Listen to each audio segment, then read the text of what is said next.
So now we'll look at question 7 and 8, right?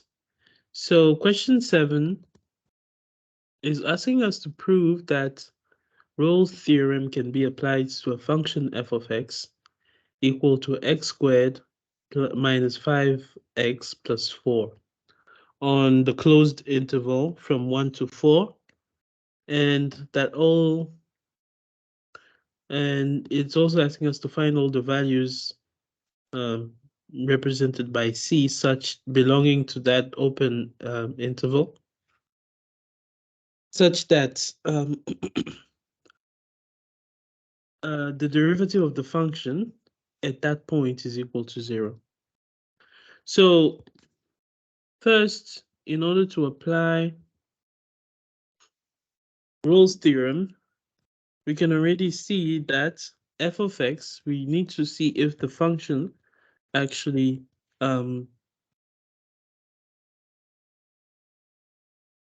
qualifies for the Rolle's theorem. And the first thing that we can note is f of x is a function, right? So it's a polynomial.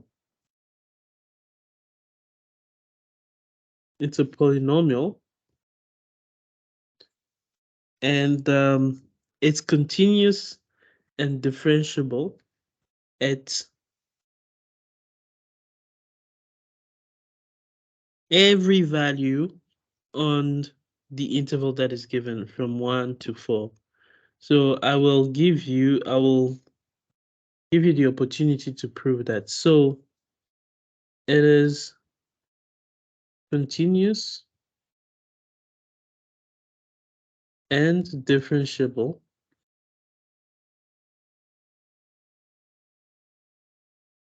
over the entire interval. Okay, so that is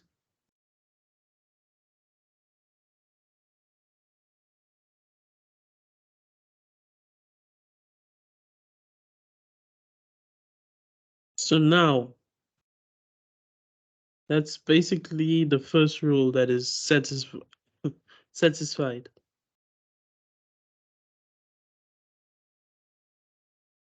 So next, we look at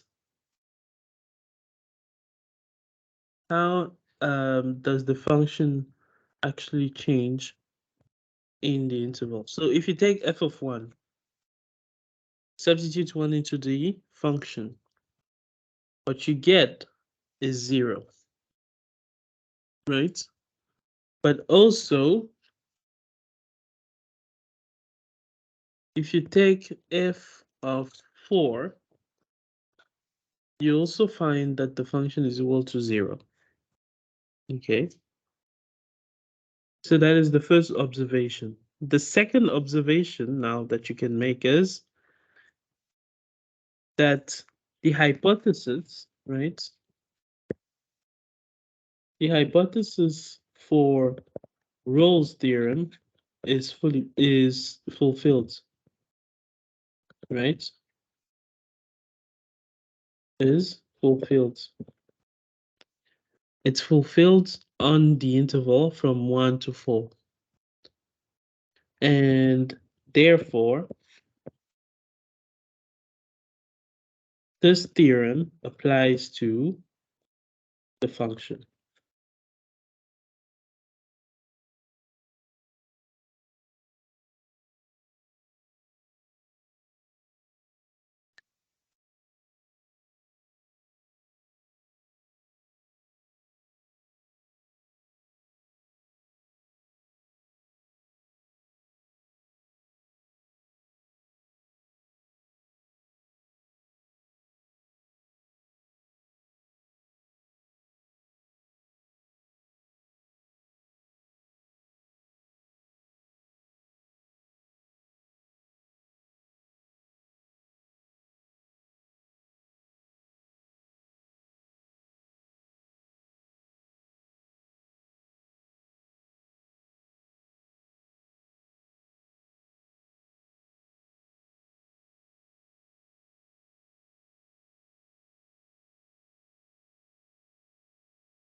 So the hypothesis is fulfilled for the theorem. So therefore, it applies to the particular function on that interval.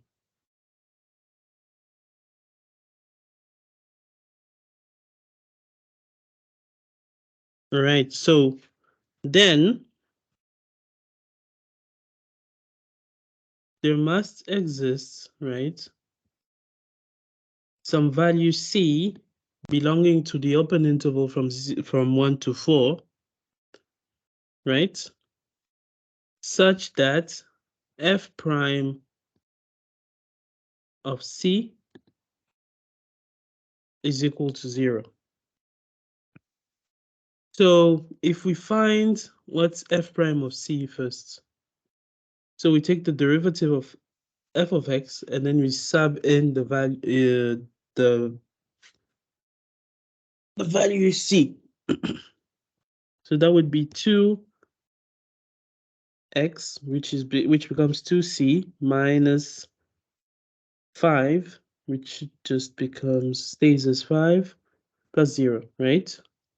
And this should be equal to 0, right? According to Rolle's theorem. So then if we know this, solving for c, you get that c has to be equal to 5 over 2, which belongs to the interval from 1 to 4. Okay? So that is it for question 7.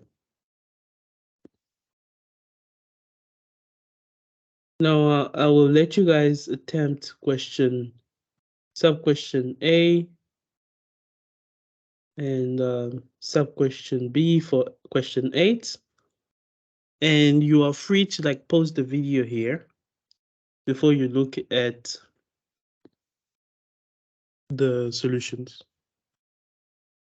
So I'll just wait for a minute and then keep going. So you can pause whenever you're watching the video, you can actually pause the video here and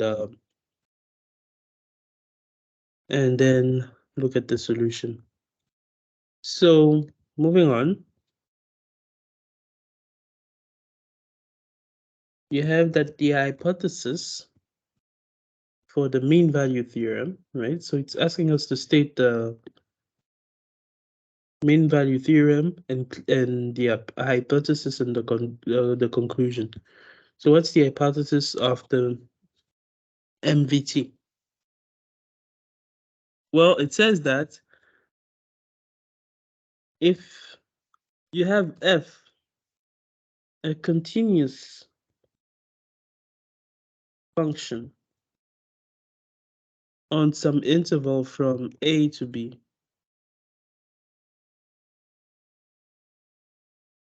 right? And you have that f is differentiable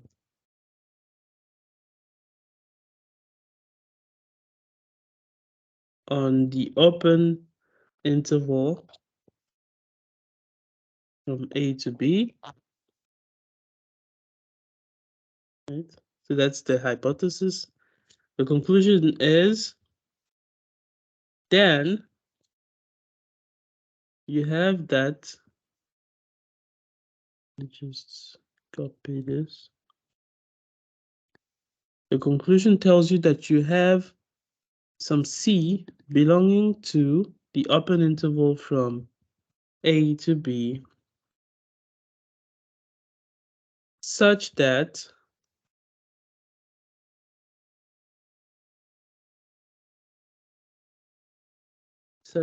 f of b minus f of a divided by b minus a is equal to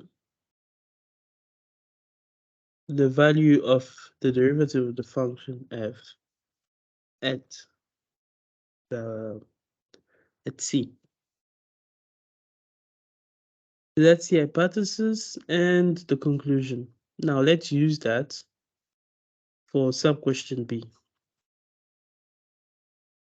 So it's asking us to use the MVT to show that the square root of y minus the square root of x is less than y minus x over 2 square root x for any value of x that is greater than 0 but lower than y.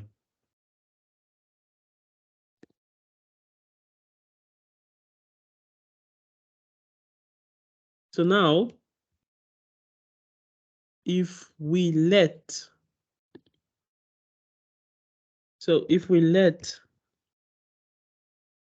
f of x be some function equal to the square root of x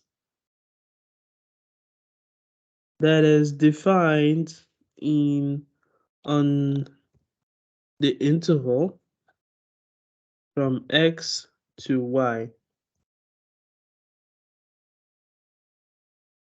And if this function here, f of x, is continuous and differentiable on that interval, right?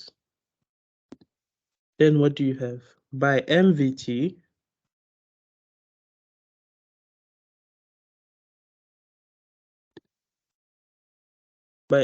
you have that there exists a C that belongs to the open interval from x to y, such that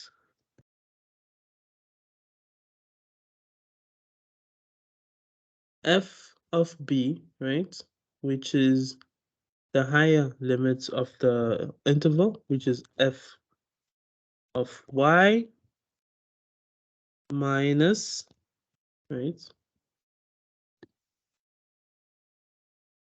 Just looking at the conclusion of MVT, minus f of x divided by y minus x, right? That should be equal to f prime at c, right? So now, this can be also equal to what? So what is f of y? F of y is just replacing x in our function f of x by y. So then you get the square root of y minus f of x, which is just the square root of x divided by y minus x. Okay. So then, what is f prime of c? Well, we just take the derivative of square root of x, which is, by now you guys should be familiar with this. It's 1 over 2 multiplied by the square root of x. And remember that our x here is just substituted by c, so 1 over 2 root c.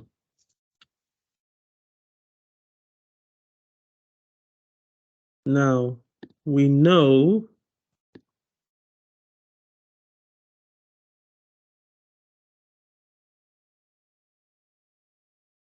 that c has to belong to the interval from x to y, right?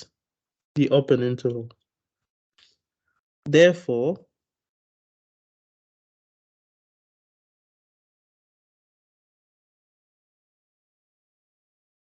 you can also say that when you take the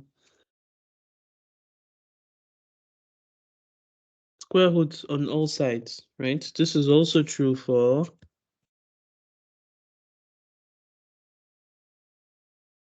so if you do this transformation, you can prove that this is also true for when you have 1 over 2 root x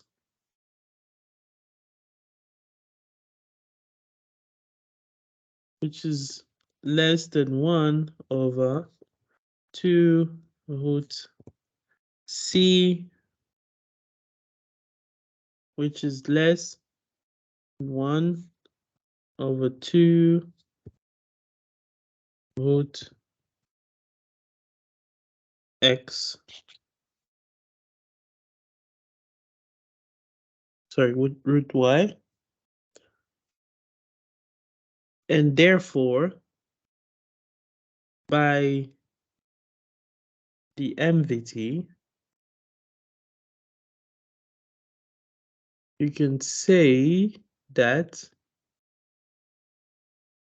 this can be simplified as, remember that f prime of c we said was also equal to that. So this is also equal to basically the square root of y minus the square root of x over y minus x. So this inequality is also apply.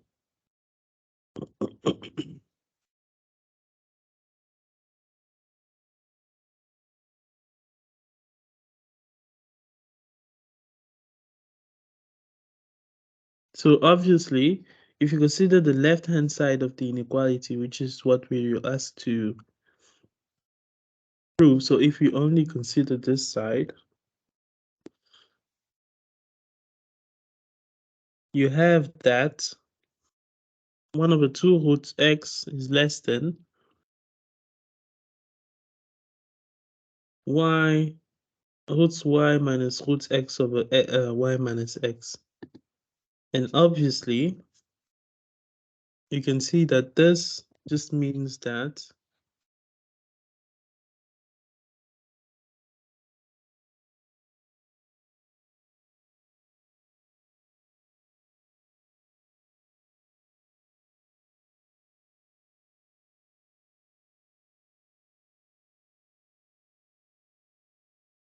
oh, this is my mistake.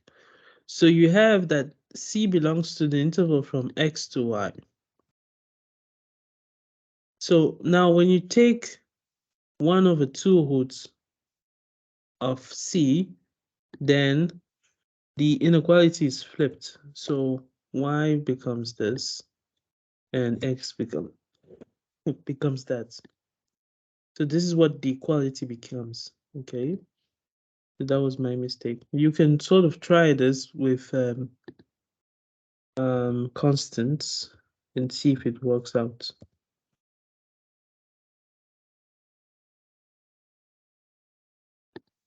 So therefore you would consider the right-hand side of the inequality, which would give you square root of y minus square root of x being equal to being less than 1 over 2 root x, which can easily be shown to be equivalent to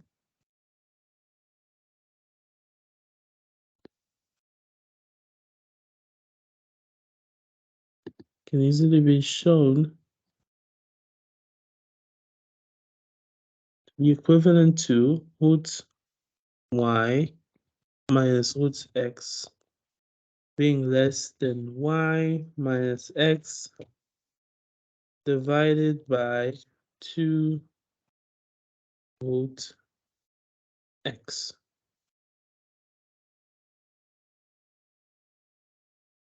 Which is what we're asked to find. Okay. And that is it for question 8. All right. So thank you so much for